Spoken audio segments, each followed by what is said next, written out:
If you're here, this is a message for you. When we feel we are naturally deserving of something, when it's our birthright, we will organically, easily attract that into our experience.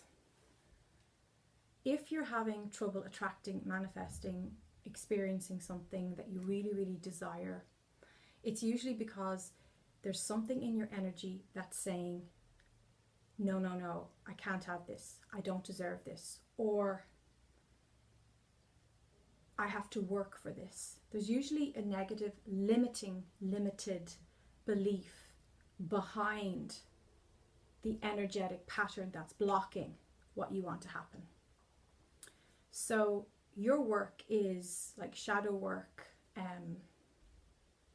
inner child work, there's different ways of labeling it.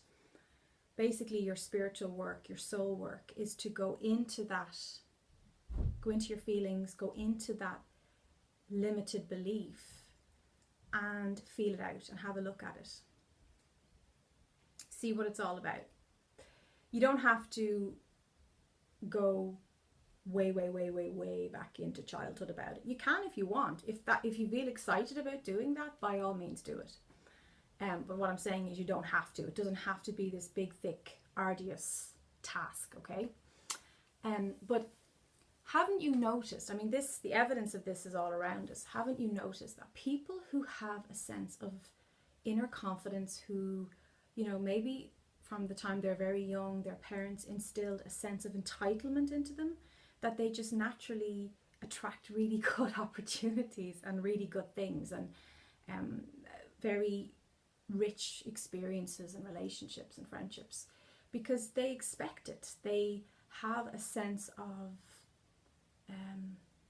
I think entitlement is the word, or even, it's even more subtle than that sometimes. Sometimes it's just they have such a good, strong sense of self and who they are and what should be experienced in their life. Like they have a sense of, well, of course I would attract a wonderful job. Of course I would be a match to my ideal partner because I deserve that. I'm a child of the universe, it's natural. It's expected.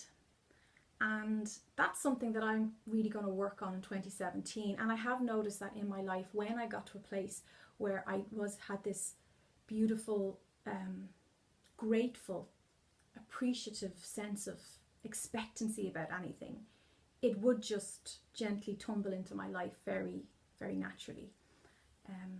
And in quite miraculous ways sometimes too. Like there were times when things came to me at the perfect, most synchronized time, and they were definitely miracles, and I recognized them for that. But also I noticed that they flowed into my experience easier when I had a sense of, I'm ready for this, I'm not waiting anymore. I don't mean it from the ego place of having a tantrum and saying, where's my whatever you're looking for? But it was more like, I don't need to work on this anymore. I don't need to do any more shadow work, or I don't need to get any clearer about this. I'm clear. Like, this is happening.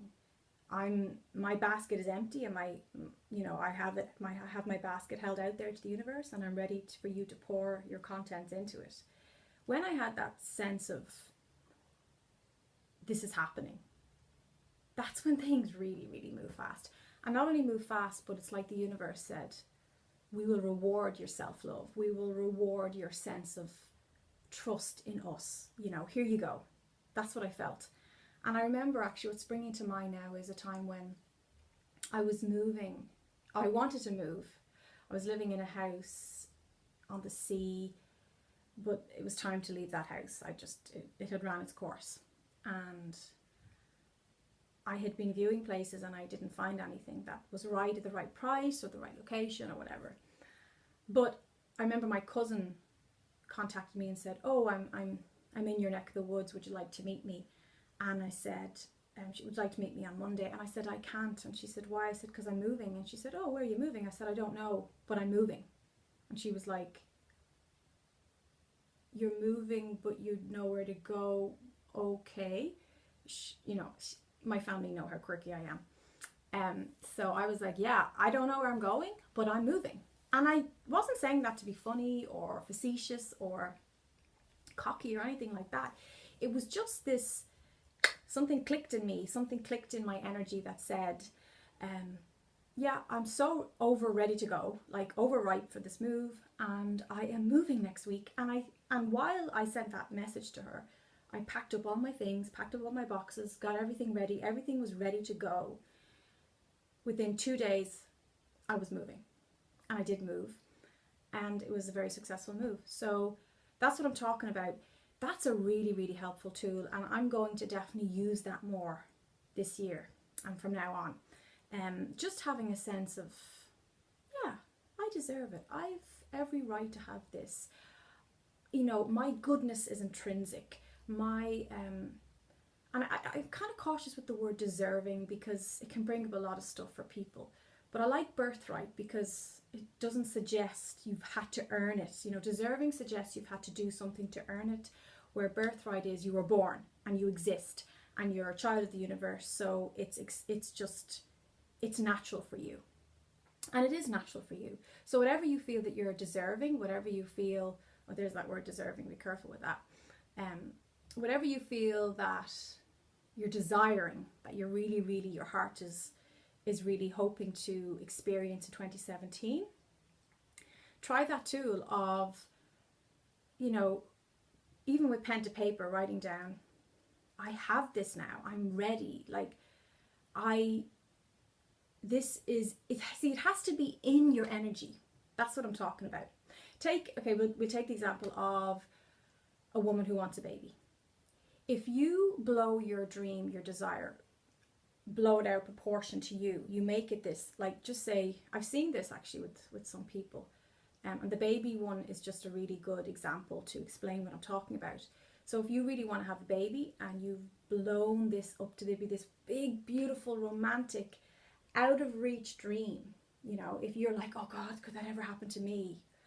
Or maybe it's a particular person you want to have a romantic relationship with, or a really big, expensive house. Like, when you make your dream bigger than you, and you are as big as it gets, honey, because you are a child of the universe. You are God energy, God force flowing in physical form, walking, talking in physical form, experiencing itself. So when you make your dream bigger than the source energy that you are, you're never going to experience it because you're not a match. It's not in your energy. You've made it bigger than you. That's not good. You don't want to make it bigger than you. You want it to be equal and every bit as big and beautiful as your big, bright, beautiful soul energy. You want it to be already in you. It's got to be a done deal, cooked, baked inside your aura, And when it's inside your aura, that's why people who have great love and respect and honor for themselves attract beautiful, loving, respectful, honorable relationships, because it's already in your energy, so you're a match to that. So we have to be honest about what we're attracting, what we're experiencing, what we're receiving, what we're allowing. I mean, it's gone beyond attracting, that's kind of a very third dimensional way of looking at it. We've really moved into allowing, receiving. So the women who, we go back to the baby thing, I see this all the time. Women who just expect to get pregnant and it's not a big deal. It's like, of course I can have a baby. I'm a woman. It's in me. It's who I am. It's my nature. It's my nature. They can just get pregnant at the drop of a hat. So remind yourself of that, when something is in your nature, and it's all in your nature. Whatever you want is in your nature, because you are a magician. You are a creator, So keep it in your nature, and then you will actually, the outside physical universe will mirror that back and reflect it to you. So The entitlement tool, that's what I'm calling it. I hope it's helpful for you. It's been magical for me. Have a good week.